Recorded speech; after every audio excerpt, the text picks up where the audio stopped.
In this tutorial, we demonstrate features of the ANU CVML video annotation tool when used on a tablet or touchscreen.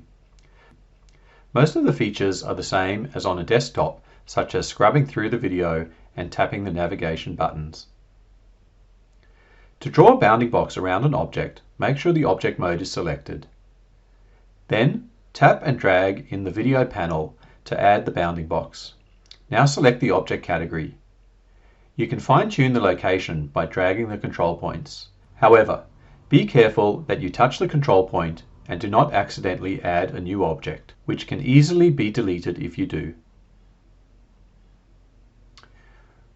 We can add another bounding box around the robot. Now, since we can't use modifier keys, such as Shift and Delete, in tablet mode, we have introduced modifier switches under the Mode option. To copy a bounding box, tap the Copy modifier, now drag the object you wish to copy. Similarly, you can remove an object using the Delete modifier.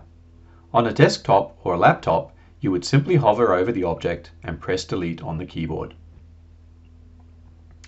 Region mode works the same way, except that there are more modifiers to handle adding and deleting control points. Here we demonstrate drawing a region around the book.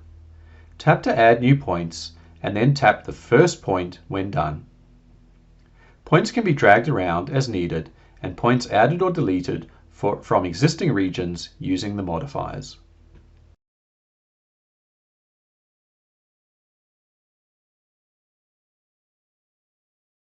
We hope that this tutorial has been useful if you plan to annotate videos on a tablet. Just remember to practice before starting on a large annotation task, and always save your work often.